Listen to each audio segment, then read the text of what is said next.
오늘의 성경 말씀은 창세기 1장 26절에서 28절 말씀입니다. 구약 1면에 있습니다.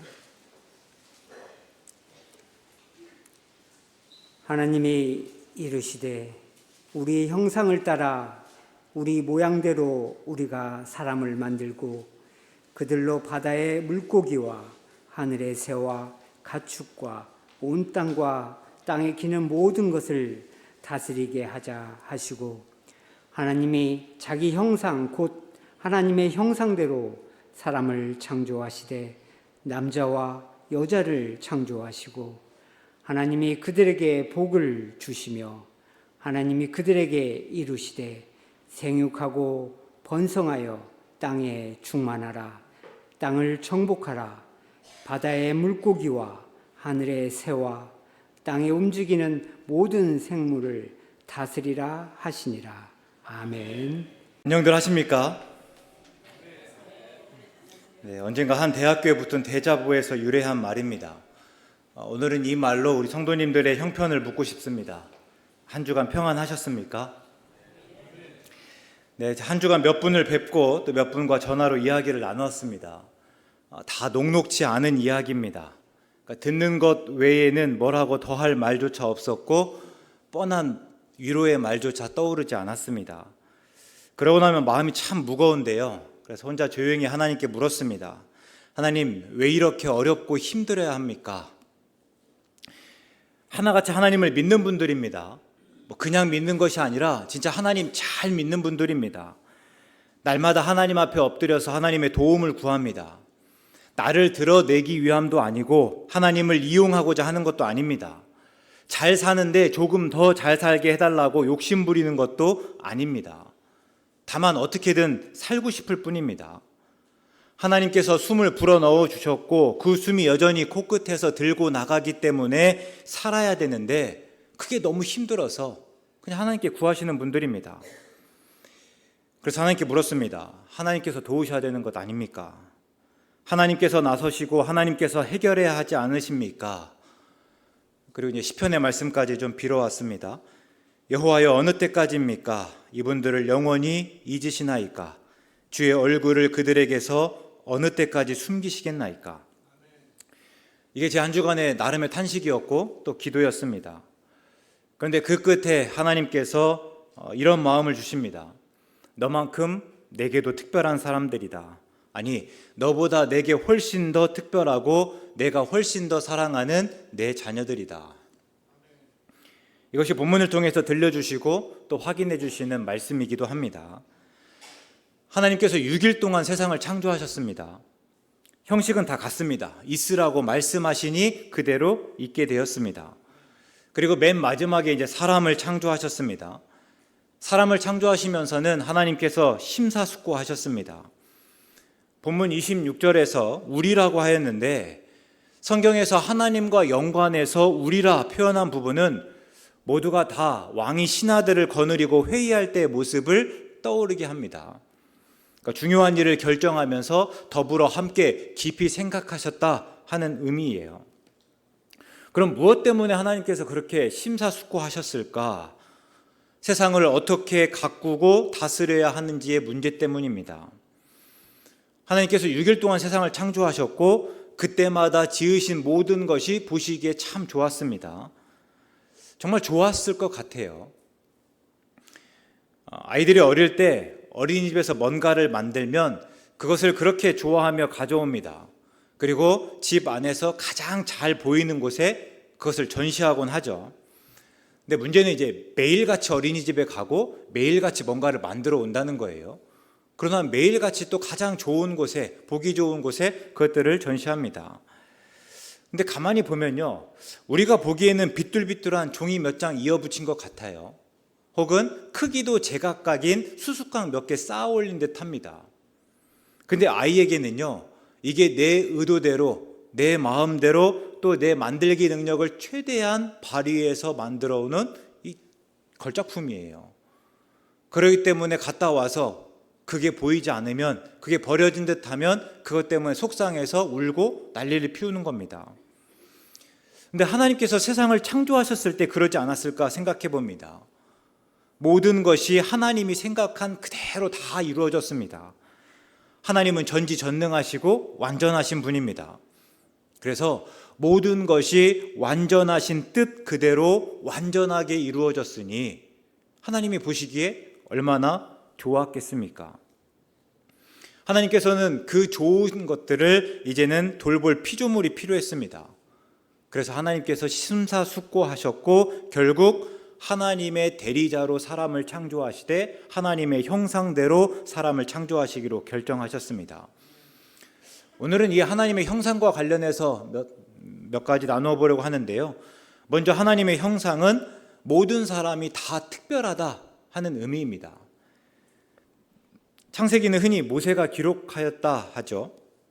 그래서 창세기부터 출애굽기, 레위기, 민수기, 신명기를 가리켜서 우리가 주로 모세오경이다 이렇게 이야기합니다.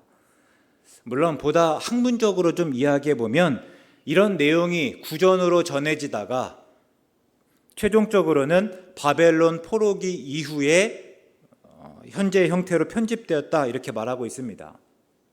근데 어떤 식으로 어떤 것들을 받아들이든 간에 주목할 것은요, 이 말씀이 당시에 어떻게 받아들여졌을까입니다. 특별히 고대 이집트에서는 왕, 그러니까 파라오만 하나님의 형상이었습니다. 왕만 특별하고 그래서 왕이 곧 법이고 다른 사람들은 그 왕을 섬겨야만 했습니다. 그것이 이스라엘 백성이 애굽에서 종살이하고 또 바벨론의 포로로 잡혀가서 경험한 현실입니다. 또 고대 메소포타미아의 설화를 보면요, 거기에도 신이 사람을 지었다, 창조하였다라는 이야기가 나타나는데 그럼 신이 사람을 왜 지었을까? 그 이유를 보면요, 참 하찮습니다.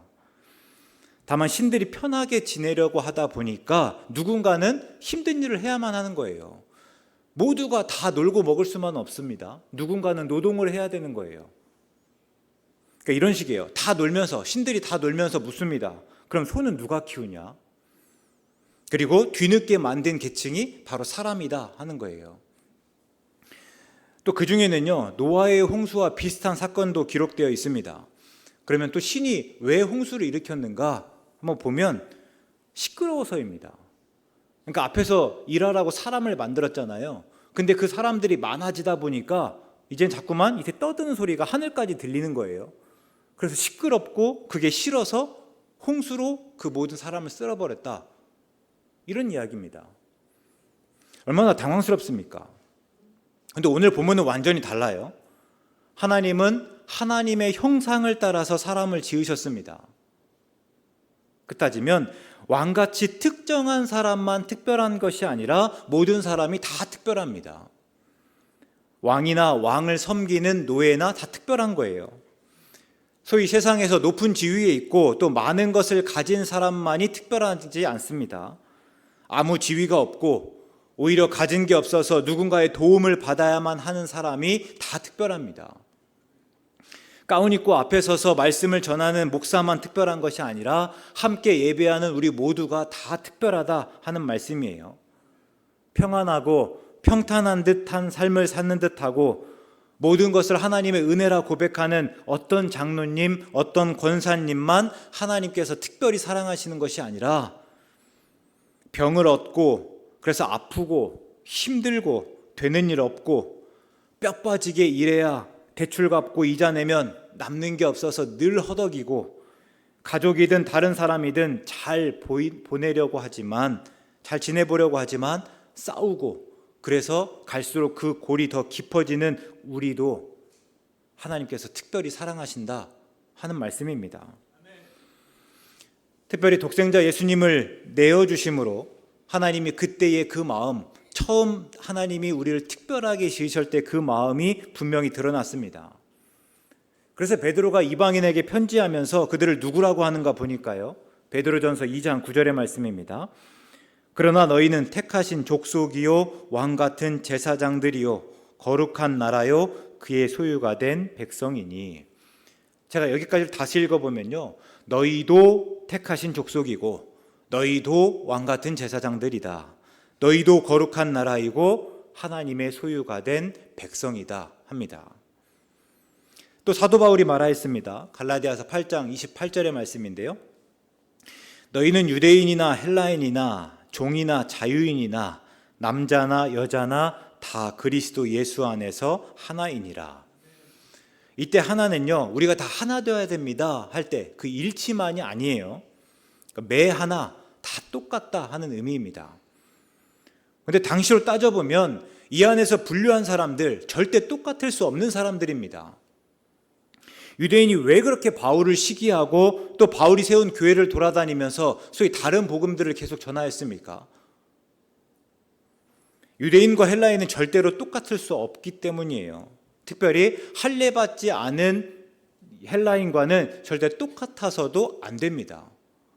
그런데 어떻다는 거예요? 그래서 자꾸만 돌아다니면서 할례받아야 된다 하고 또 율법을 지켜야 된다고 이야기합니다. 근데 바울은요, 그것과 상관없이 그들이 우리와 똑같다 이야기하니까 그게 싫은 거예요.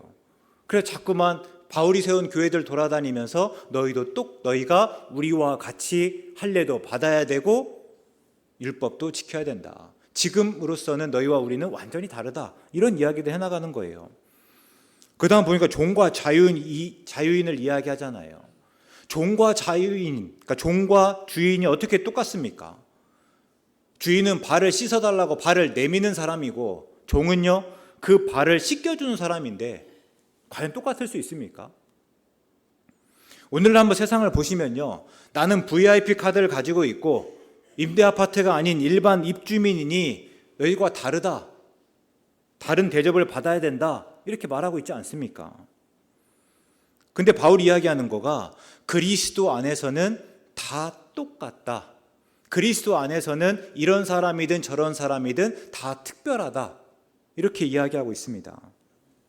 그럴 때 혹 오늘 힘들어 하나님으로부터 소외당하고 외면당하고 차별당하는 것처럼 여겨지는 분들이 계십니까? 하나님께서 내 기도만은 왜 듣지 않으시고 왜 거기에 반응하지 않으시고 하나님이 나를 모른 채 해서 내가 오늘 힘들 수밖에 없다 라는 불평처럼 쏟아내시는 분들이 있습니까? 절대 그렇지 않습니다. 조금 더 힘내셔서 하나님 바라시기 바랍니다. 우리는 처음 지어졌을 때부터 그 존재만으로 하나님께 충분히 특별하였습니다. 그리고 지금까지도 여전히 특별합니다. 하나님께서 오늘 우리의 처지와 형편 다 아시고 하나님께서 하나님의 때에 하나님의 방법으로 반드시 응답하실 줄 믿습니다. 다음으로 사람이 하나님의 형상대로 창조되었다 하는 것은 하나님이 우리를 창조하신 의도와 목적이 있다라는 것을 알려줍니다. 하나님이 사람을 창조하시고 그들에게 복을 주시며 말씀하셨습니다. 생육하고 번성하여 땅에 충만하라, 땅을 정복하라, 바다의 물고기와 하늘의 새와 땅에 움직이는 모든 생물을 다스리라 하시니라. 여기서 생육하고 번성하여 땅에 충만하라 하는 것은요, 이미 앞에서 동물을 만들고 하셨던 말씀입니다. 그 창세기 1장 22절인데요.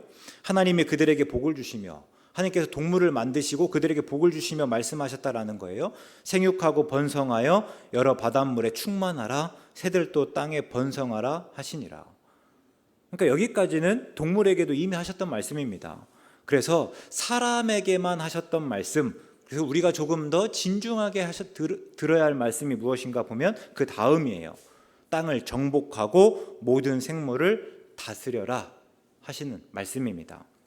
그러면 땅을 정복하고 모든 생물을 다스리라 하는 것이 과연 무엇일까? 우리가 이 말씀 생각해 보면요, 처음 하나님께서 지으시고 보시기에 좋았던 그대로 돌보고 그것들이 번성하도록 돕는 일입니다. 우리 본문 이후에 31절에 보시면요, 하나님이 세상을 지으시고 맨 마지막에 사람을 지으셨습니다. 그리고 그 모습을 보니까 심히 좋았다 말씀하셔요. 그러니까 특별히 심히 좋았다 하시는데, 그러니까 세상과 모든 생물을 지으셨을 때는 그냥 좋았다라고 하신다면 사람을 지었을 때는 너무 좋았다 이렇게 말씀하시는 것이 아니에요. 다시 보시면요, 다만 하나님이 지으신 세상과 모든 생물과 사람이 어울려 더불어 함께 있는 모습이 참 좋았다라고 말씀하시는 겁니다. 그리고 하나님께서는요, 그때 지으셨을 때, 하나님께서 지으시고 그것들이 함께 있을 때 너무 좋았던 모습 그대로 계속 그렇게 좋기를 바라셨고, 그래서 우리에게 그걸 명령하시는 거예요. 지금 내가 이 좋은 것들 너희들이 잘 유지하고, 그래서 언제든지 좋게끔 만들어라 하는 겁니다. 그런데 안타깝게도 그동안 우리는 이 말씀을 오해했죠. 그래서 하나님이 주신 모든 것을 우리가 착취하였고, 또 개발이라는 이유로 무분별하게 파괴하였습니다.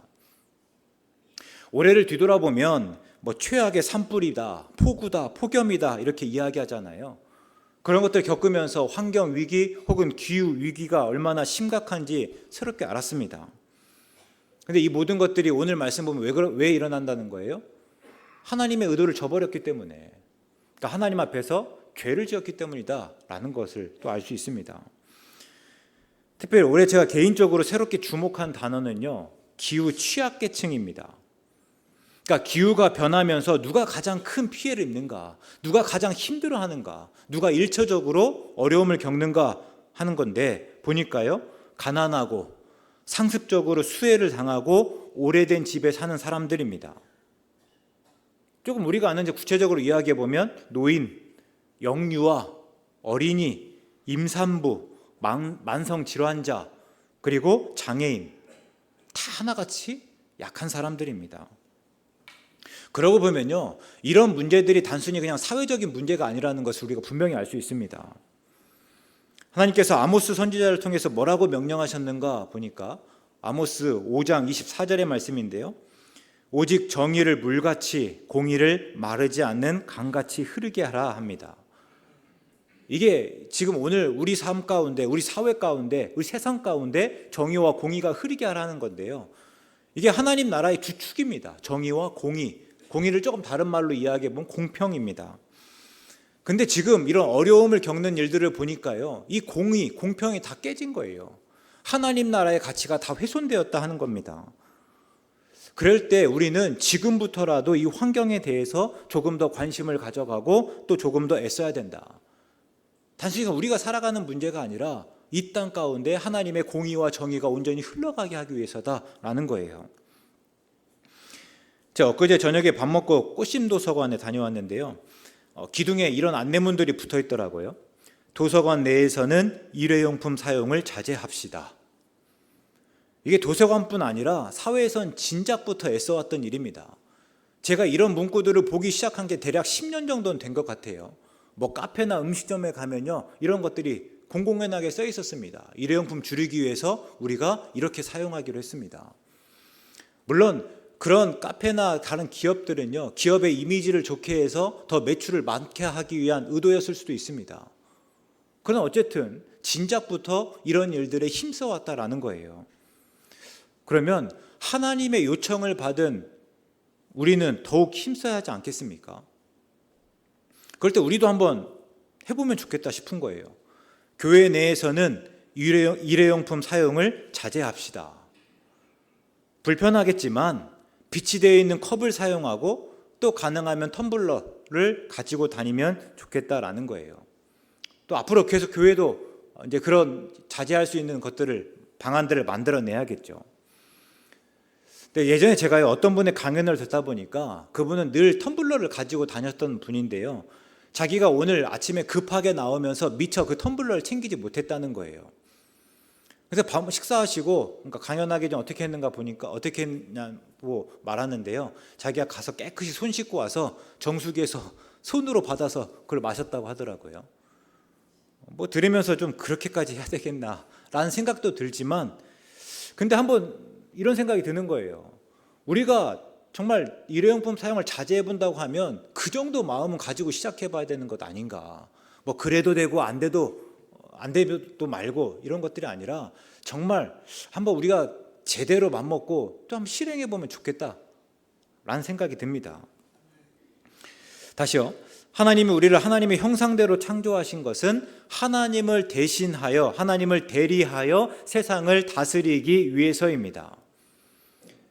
고대 사회에서 한 왕이 여러 나라 혹은 여러 지역을 통치해야 할 경우에 모든 지역에 다 있을 수가 없잖아요. 내가 여기에도 있으면서 여기를 통치하고 또 저기에 있으면서 또 저기를 통치해 나갈 수 없습니다.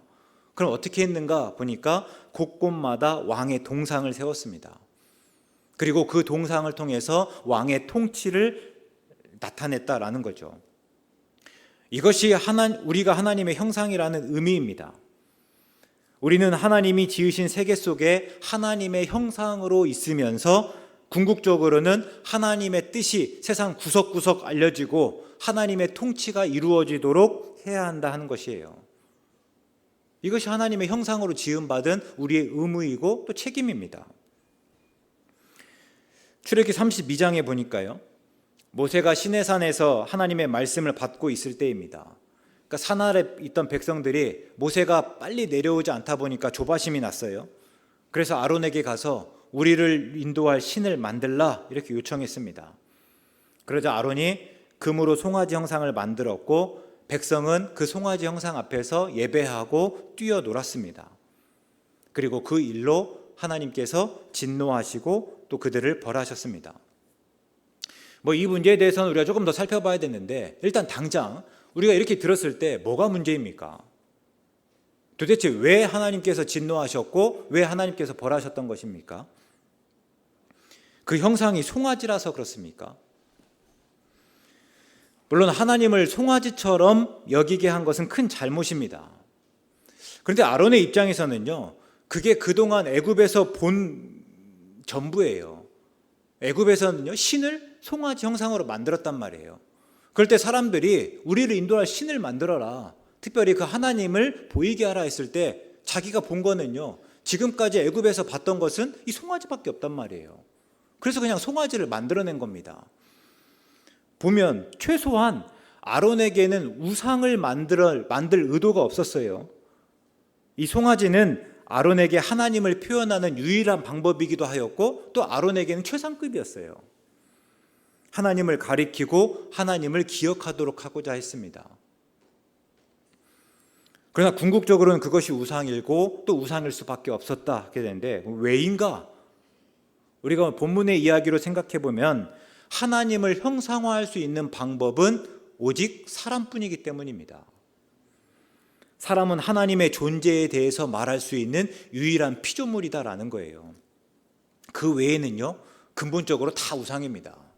어떻게든 하나님을 드러내보려고 하지만 우상일 수밖에 없다라는 거예요. 그래서 하나님의 형상이라고 할 때 우리는 하나님을 보이고 하나님을 드러내야 하고 그런 삶을 살아야 합니다. 그러면 묻겠죠. 그럼 어떻게 살아야 됩니까? 우리 삶을 통해서 하나님을 드러내고 하나님을 보여야 된다면 우리가 어떻게 살아야 됩니까? 답은 늘 똑같습니다. 예수님처럼 사십시오. 예수님이 보이신 본대로 사십시오. 고린도서 4장에서 바울이요, 예수님을 하나님의 형상이다 이렇게 이야기합니다. 또 골로새서 1장에서도 예수님을 보이지 않는 하나님의 형상이라 말하고 있습니다. 그래서 우리가 하나님의 형상으로서 우리가 어떻게 살아야 되는지는요, 예수님이 어떻게 살았었는지, 다시요, 예수님이 하나님의 형상이라고 하시잖아요. 그러면 그 하나님의 형상이신 예수님이 어떻게 사셨는지, 예수님이 하나님을 어떻게 보이고 또 하나님을 어떻게 드러냈는지 보면 알 수 있다라는 거예요.